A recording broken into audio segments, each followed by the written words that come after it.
ब्रह्मा गुरु विष्णु गुरुदेव महेश्वरा गुरु साक्षात् परब्रह्म तस्मै श्री गुरुवे नमः। मर्यादा पुरुषोत्तम श्री चतुर्थ पातशाही भगवान जी की जय। बोल सद्गुरुदेव भगवान की जय। बोल आनंदपुर वासी भगवान की जय। प्यारे गुरुमुखो जय सच्चिदानंद। सर्वप्रथम सद्गुरुदेव भगवान श्री चतुर्थ पातशाही जी महाराज जी के श्री चरणों में अपनी ओर से, अपनी माँ की ओर से और समस्त गुरुमुखों की ओर से श्री चरणों में दंडवत प्रणाम सहित श्रद्धांजलि के पुष्प अर्पित करता हूँ।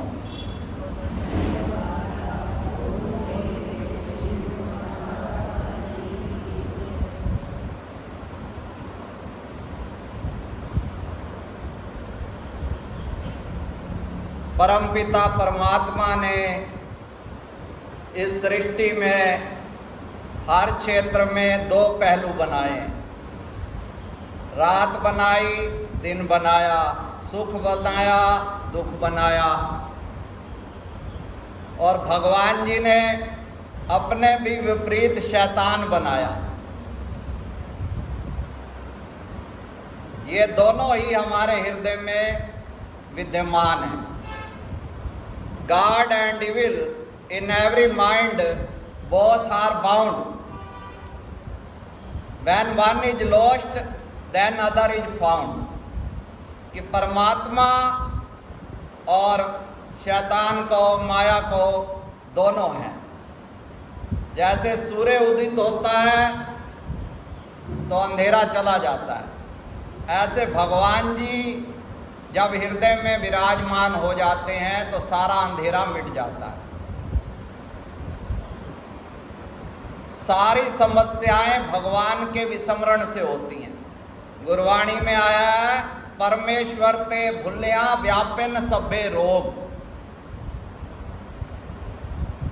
कि परमेश्वर को भूलने से ही सभी रोग, सभी में तन के भी हैं। कई लोग कहते हैं जी तन के रोग, उसमें भी कहीं ना कहीं मूल कारण, अब तो ये साइकोलॉजिस्ट, ये डॉक्टर, विज्ञान भी कहते हैं कि भाई असली कारण मन में है। आप जो किसी के पास जाओ, डॉक्टर के पास, दूसरे डॉक्टर भी टेंशन की दवाई, ये भी भाई उन्होंने देखा भाई ये टेंशन, दिमाग के डॉक्टरों की फीस ज़्यादा है, वो अभी अपना भाई तेरे को डिप्रेशन है, तेरे को फलानी चीज़ है, ये टेस्ट करो, वो भाई पेट है, पेट दिमाग से। तो जब वो ये कहते हैं तो वो उनके पास समाधान क्या है? भाई पूछो तो बता तो देंगे, ये है फलाना है। तो परमेश्वर की याद से ही, क्योंकि ये शरीर तो नाशवान है, कोई भी डॉक्टर इसको अमर नहीं बना सकता। अमर बनना है मीराबाई की तरह, तो वो कौन सा, वो जहर भी पी लेगी तो अमर हो जाएगी। तो तुम कितनी दवाइयाँ पी लो, अमर नहीं होगे। कितनी महंगे के महंगे आजकल कई जिम में जाते हैं।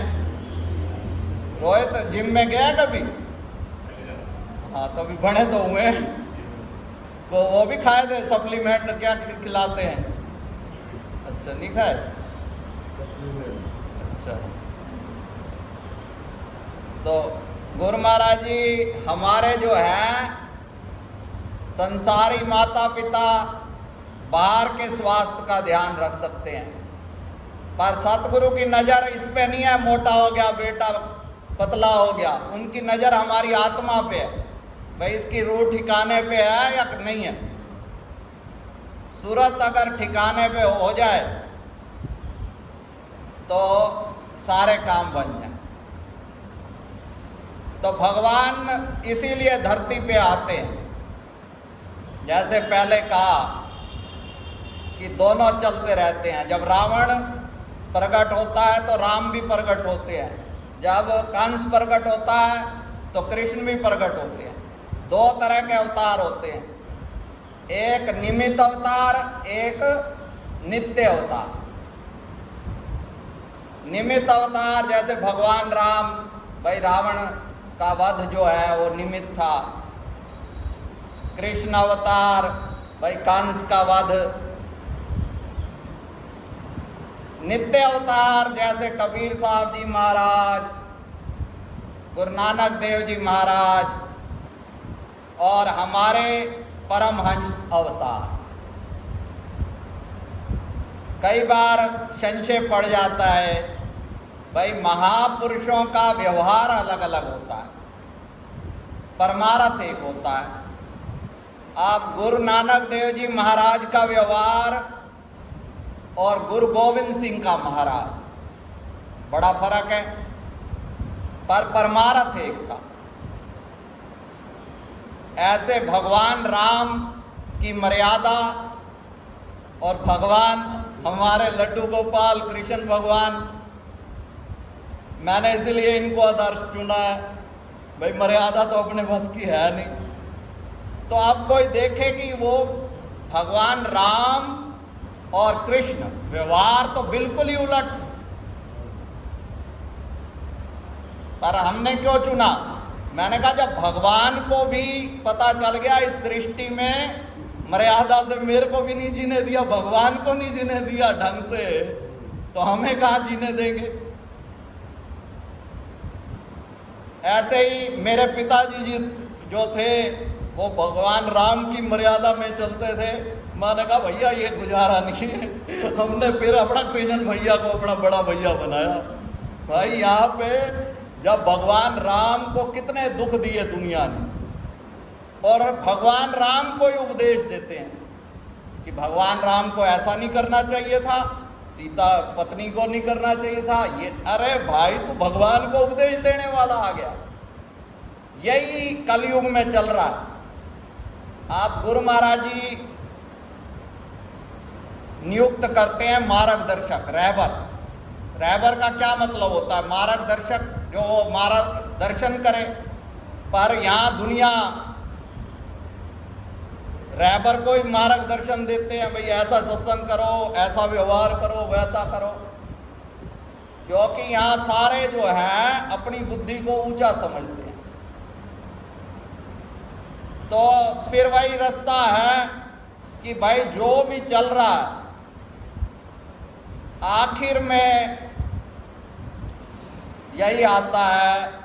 भाई जैसे हमारे चतुर्थ पातशाही भगवान जी ये सच्चाई पे, सुमति पे और समय की कदर, दरबार की हित चिंता, इन पे जोर देते थे।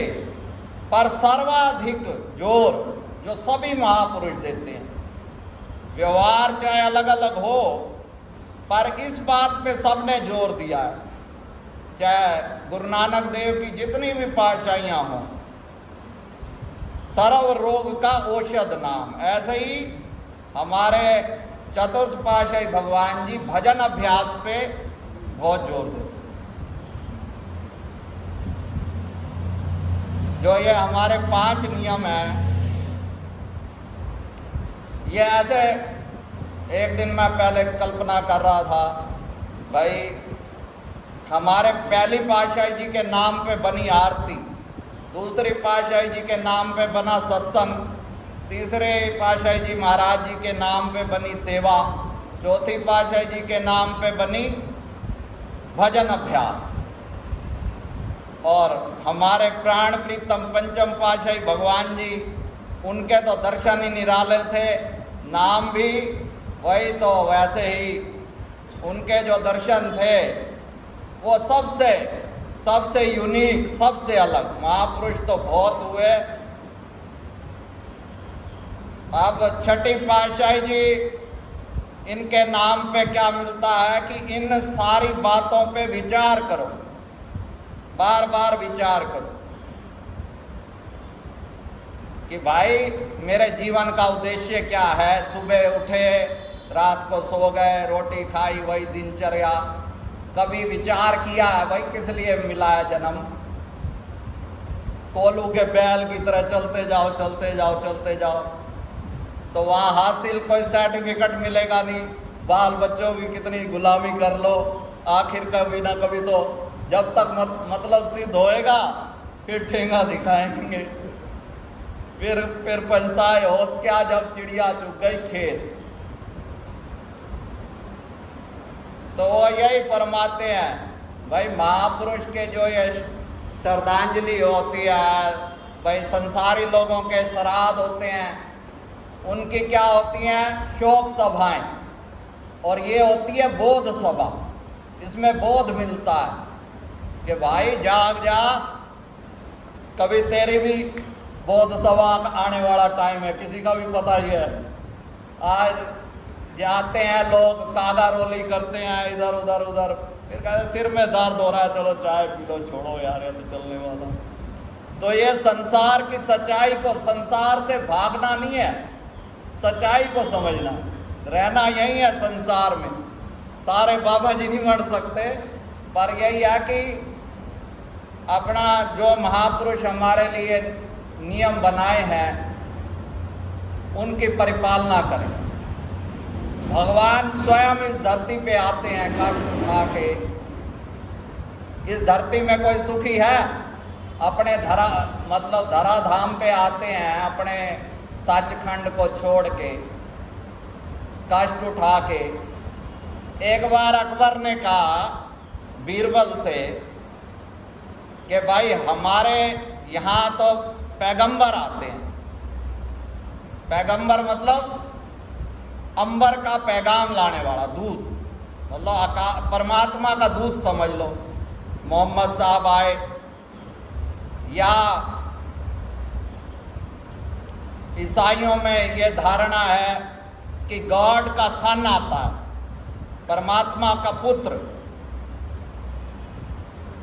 अब यहाँ तो परमात्मा के पुत्रों को कोई पूछता नहीं है, ये संत परमात्मा के पुत्र ही है, ये बेचारे इनकी कोई सुनता नहीं है।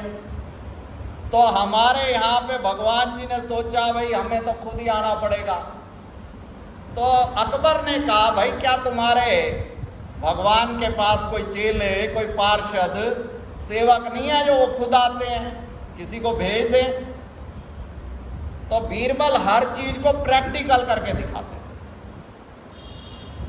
महाराज जवाब दूंगा, थोड़ा टाइम दो। अगले दिन नौका विहार को गए अकबर बीरबल। अब बीरबल ने क्या किया, जो शहजादा था राजकुमार, उस टाइम भी विज्ञान होता था, एक बिल्कुल सजीव पुतला बनवा लिया राजकुमार का और गोद में नाव में लेके बैठ गया। फिर धीरे से अचानक से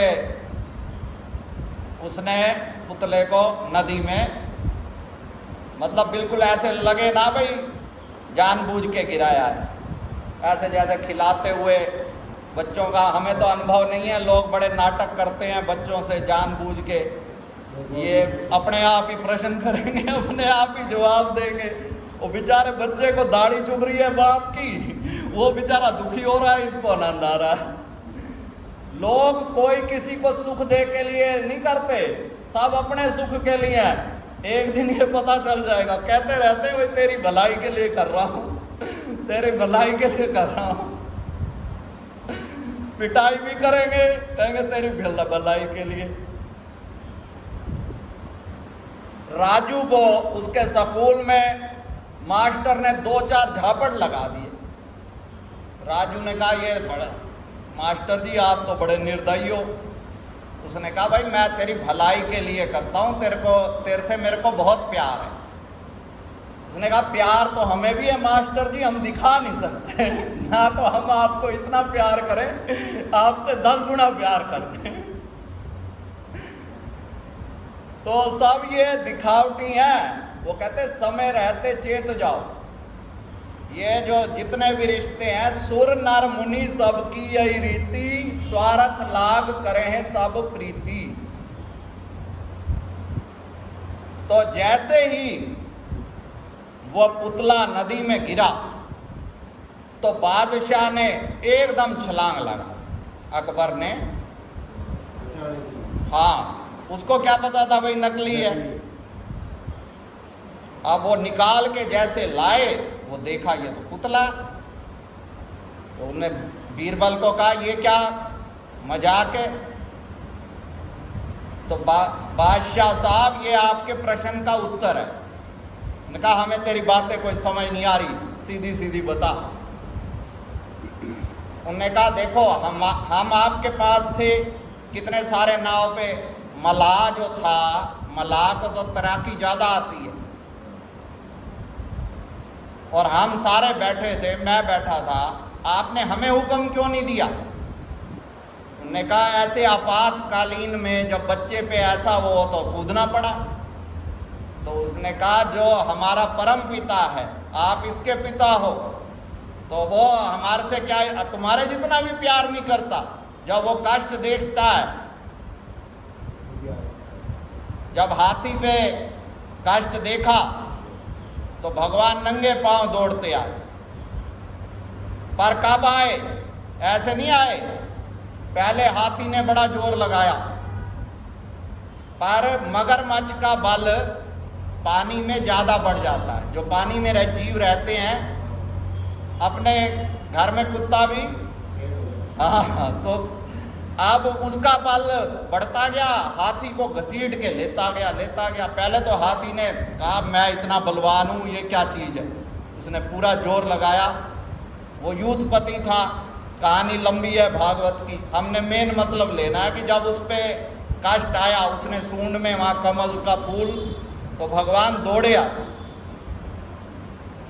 तो भगवान सेवक के कष्ट को देख के ऐसे रक्षा को दौड़े आते, पर आते कब हैं? जब उनके हम समर्पण कर देते हैं। जैसे कि हमारे जो आदर्श पुरुष हैं, महापुरुष हैं, उन्होंने जैसे समर्पण किया, वैसे हम करें। अब ये चतुर्थ पातशाही भगवान जी ने सेवक धर्म का आदर्श निभाया। राम और कृष्ण की अलग अलग लीला पढ़ सकते हैं, देख नहीं सकते, पर गुरुमुखों ने इकट्ठे, तीसरी पातशाही जी कृष्ण रूप में और चतुर्थ पातशाही भगवान जी राम रूप में।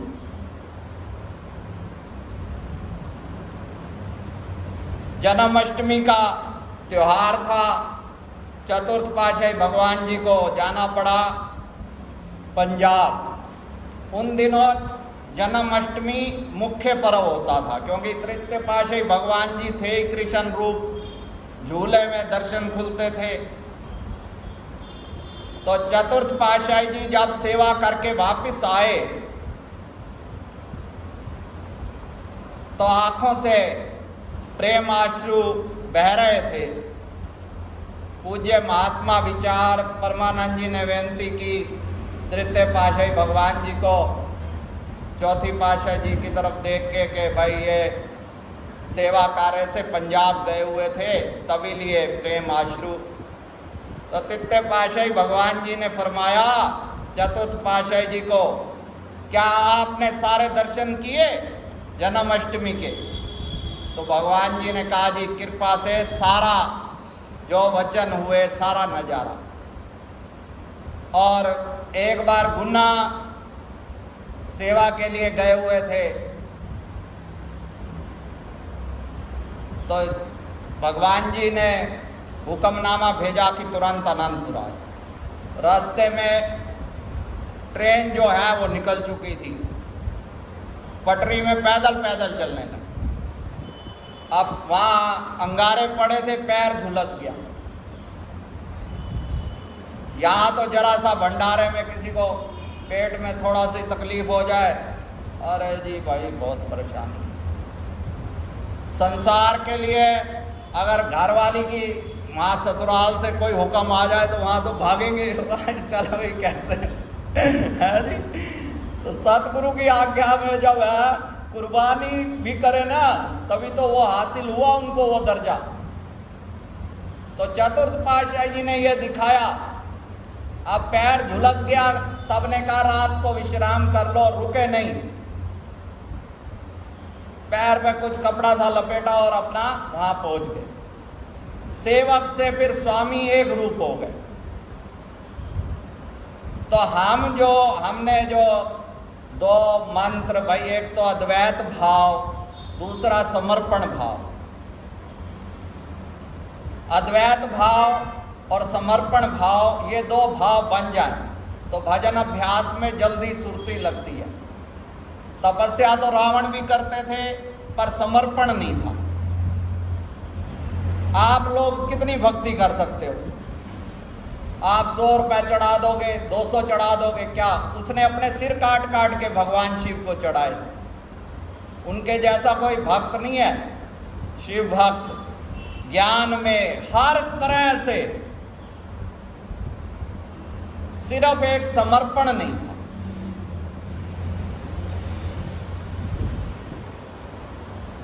दूसरा जो होता है रुकावट आती है द्वैत भाव कि भाई राम, शिव, कृष्ण, सतगुरु, एक अपने इष्ट देव को भले जितना पूजो पर दूसरे इष्ट देव की निंदा मत करो।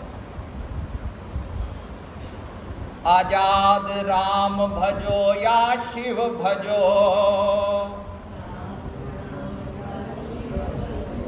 या भजो कृष्ण मुरार, रूप अनेक प्रभु एक हैं, श्री परमहंस अवतार।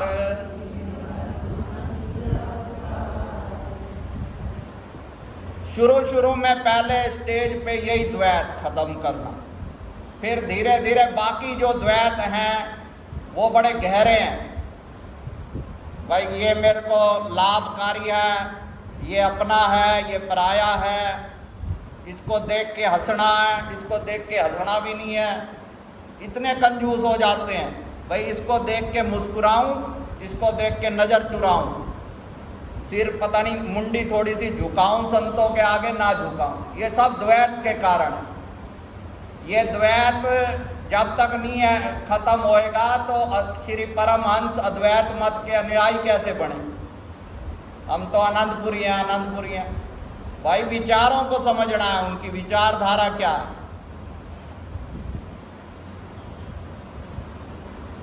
दूसरा है शरणागति। जो पहला मंत्र है श्री परमहंस देवाय नमः, इसमें बनाना है अद्वैत भाव। और शरणागति के लिए श्री परमहंस शरणं गच्छामि।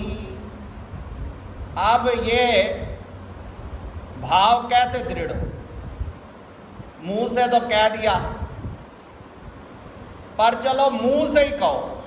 1 घंटे में एक बार व्यक्ति समर्पण कर दे, भगवान जी से बातें करे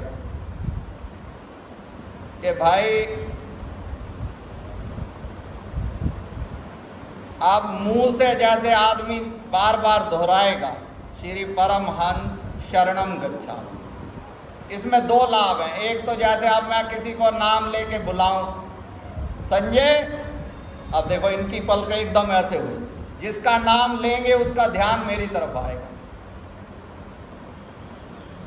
अब वो अजामिल का नाम, बेटे का नाम इसलिए रखवा दिया था। क्या नाम रखवाया? नारायण। भाई चलो ऐसे तो ध्यान नहीं, बेटे की वजह से तो करेगा। मैं तो ये कह रहा था उपासना का, उस दिन हंस रहा था, मैं कहा उपासना का नाम बदल दें, लाले, लाली और लिल्ली, और फिर वो उसका नाम लल्ली, और फिर लाली तो बेटी को ही कहते हैं लोकल में, और कोई बच्चा आ जाए तो वो लाला अपने आप ही आ जाएगा, तो सारे लाला लाली प्रकट हो जाएंगे। तो नाम लेने से कहते हैं भाई नाम नाम भगवान का नाम किस लिए लें भाई, इसीलिए लो कि घर में लाला लाली मत करते रहो, भगवान के नाम जपो। उस दिन मैं आ गया, वो मैंने बुलाया लाले, वो हमारी ठेकेदार बड़ा हंस रहा था। मैं वो कह रहा कि कौन सा लाला आ गया, बच्चे को लायो क्या किसी वहां 9 सेक्टर कुटिया पे। तो समर्पण अब मुंह से कह दिया, अब कहते हैं जी 1 घंटे में एक बार तो ये बोल ही दो। कह रहे बार बार बोलने से क्या। अब कई लड़कियां आजकल अपने पति को कहती हैं, पति भी आजकल बॉयफ्रेंड भी एक बार 1 घंटे में मेरे को आई लव यू जरूर कह दिया कर, उसको क्या मिल जाता भाई। तो ऐसे 1 घंटे में हम भगवान जी को ये कहते हैं श्री परमहंस शरणम गच्छ। कुछ तो भाव बनेगा, कोई चिंता हो परेशानी हो 1 घंटे में ये याद कर लें भाई 1 घंटे में हमने समर्पण किया या नहीं किया। फिर देखो अपना हालत। केवल अब लाले आज कह रहे थे कि हमारे ऊपर कर्जा हो गया, ये है फलाना है ठिकाना है। मैं कहा भाई 9 सेक्टर में अपना सेवा करो वहाँ पे। तो समर्पण में ये भी शर्त है कि परमात्मा पे पूर्ण आस्था हो, विश्वास हो।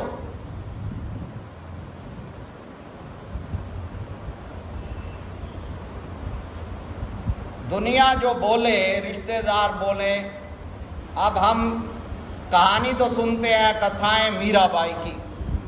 मीराबाई को किसी ने कहा भाई तू इतनी बड़ी राजघराने में है, इतने कष्ट। तो मीरा क्या कहती है, अब तो बात फैल गई, अब तो बात फैल गई, जानत है सब कोए, मीरा के प्रभु गिरधर नागर होने दो सो होए। अब जो होता है होने दो, अब तो चारों तरफ बात फैल गई। तो भक्ति मार्ग पे जो चल पड़े, जो लोग जंगलों में निकल जाते थे तो उनकी भगवान रक्षा नहीं करते थे। उनका जो है अपने कर्ता भाव समर्पण में, ये सबसे बड़ा वहम है। मुझे लोग कहते हैं वहमी हो, मैं कहता हूं मेरा वहम तो कुछ नहीं है, वो तो हाथ धोने से उड़ जाएगा। तुम लोगों को सबसे बड़ा वहम क्या है पता है क्या वहम है सबसे बड़ा? सबसे बड़ा वहम है कि मैं करता हूं। एक दिन या तो ठोकरें खा खा के सीखोगे, एक दिन तो यह पता ही चल जाएगा कि मैं करने वाला नहीं हूं।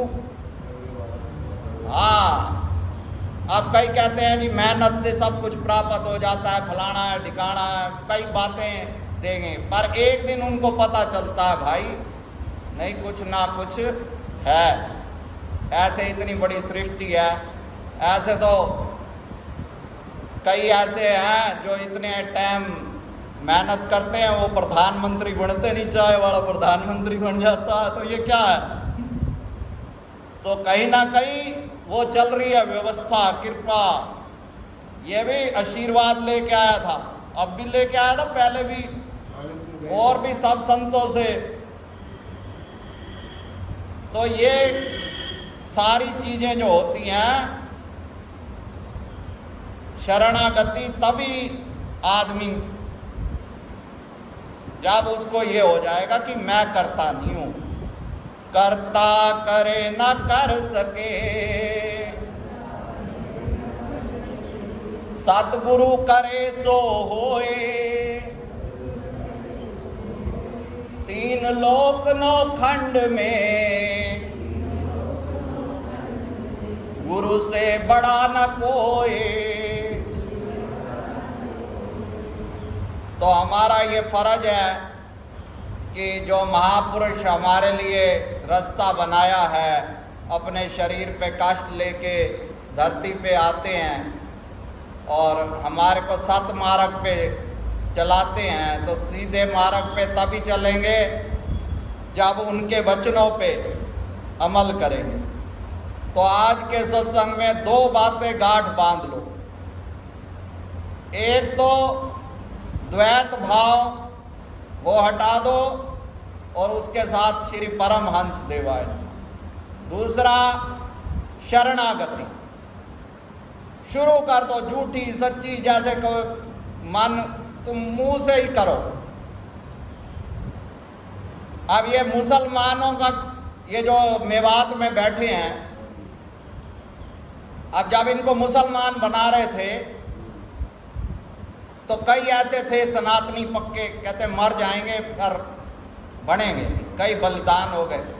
तो उस टाइम जो बादशाह था उसने चाल चली कि और कुछ मत करो, बस नाम चेंज करवाओ। भाई जगमाल सिंह है, जगमाल खान बना ले, और कुछ नहीं, सिर्फ इतना किया। अब क्या हुआ, जिसने नाम बदला उससे कोई रिश्ता ना करे। अब वो कट गए ना, धीरे धीरे धीरे वो पक्के मुसलमान बन गए। सिर्फ एक जरा सी बात बोलने से इतना फर्क पड़ जाता है। तो एक मुंह से बोलने से, कहते हैं बार बार क्या होता है, तो वो हर चीज का प्रभाव है। अब मुंह से तुम ये बोलो भाई मैं भगवान जी की शरणागत हूँ और मैं स्वस्थ हूँ, मैं निरोग हूँ, मैं मस्त हूँ, एक 24 घंटे रोते रहो, पैर टांग में दर्द है, सिर में दर्द है, भाई बार बार वो सारे वाइब्रेशन ही बढ़ते जाएंगे। भाई कोई कहे, तो कहे भाई मैं मुकेश बीमार रहती है, बीमार रहती है, वो चारों तरफ हम भी कहेंगे उसकी जगमाल की भक्तानी बीमार रहती है, बीमार रहती है, वो चारों तरफ बीमारियां इका के इकट्ठी हो जाएंगी वहाँ। तो अगर तू कहे भाई गुरु महाराज जी की मुकेश पे बड़ी कृपा है, मेरी घरवाली पे बड़ी कृपा है, बड़ी कृपा, चारों तरफ से कृपाएं आके अड़ जाएंगी, तो थोड़ा तरीका शांत। और क्या करते हैं, उस दिन एक बहादुरगढ़ से एक लड़का आया, कुछ उसके साथ दिक्कत थी, कहने लगा जी कृपा करो, कृपा करो। मैंने कहा भाई अपने उसकी घरवाली ने उसके ऊपर कोई केस चला दिए, वो उसके मोह में पड़ा रहता है बच्चों के। मैंने कहा उसका मोह छोड़ दे, बस सारी समस्या ठीक हो। अब वो कह रहा कृपा करो, कृपा। भाई तू यही तो कृपा, तुझे सीधा रास्ता बता रहे हैं, कृपा को संभाल तो सही। तो कृपा भाई शांत, और क्या कर सकते हैं भाई, कोई रास्ता बताया समाधान। वैसे तो आजकल भक्ति के लिए कोई मार्गदर्शन लेने नहीं आता भाई, जैसे कहते हैं ना रहबर, बहुत कोई करोड़ों में एक होगा, ज्यादातर तो भाई संसार की बातें समस्याएं, कोई ऐसा होगा विरला भाई ये कहे भाई मेरा मन वजन में कैसे एकाग्र हो, या कोई ऐसी बात पूछने आए वो कहे हम ही ये सारी बातें तो हम ही जानते हैं, अंदर से वो करे सारा दिन इधर प्रेमानंद जी महाराज सत्संग सुना रहा है, उधर दूसरा महाराज सुना रहा है, 24 घंटे सुनना कुछ नहीं है, बस हर जगह हरे राम हरे कृष्णा करना और उनकी बात जो बता रहे हैं उस पर चलना। अरे प्रेमानंद जी को देखो, उनकी दोनों किडनी फेल है, उनका हौसला देखो। तुम्हारे को क्या कष्ट है, छोटा मोटा कष्ट होगा, वो रोते आप कुटिया में आते ही कोई तो बस ऐसे आएंगे जैसे पता सारी दुनिया के दुख इनको आ गए। अरे संतों को भी दुख है, वो शरीर के हैं, अंदर से नहीं है उनको, इसीलिए वो भगवान के भरोसे। तो इसलिए शरणागति का मतलब है कि मैं भगवान के आश्रित हूं। छोटा मोटा अपना इलाज करवाया, उसके पीछे मत पड़ जाओ भाई मैं इसको ठीक करके ही रहूंगा। अब बूढ़ा हूं तो ये तो एक अवस्था है। कल मैं चाची को कह रहा था भाई जी की, मैंने कहा ये बीमारी नहीं है, ये एक अवस्था है एज का, इससे तो आप तालमेल बिठा के, ये तो हमारा नौकर है शरीर, ये मालिक थोड़ा है हमारा। हमने इसको नौकर को मालिक बना लिया। नौकर को आप चाहते हो कम से कम तनख्वाह दे के इससे ज़्यादा काम ले लो, तो ये शरीर है मैं ज़्यादा से ज़्यादा सेवा करवा लूँ, ज़्यादा से ज़्यादा इससे भजन करवा लूँ।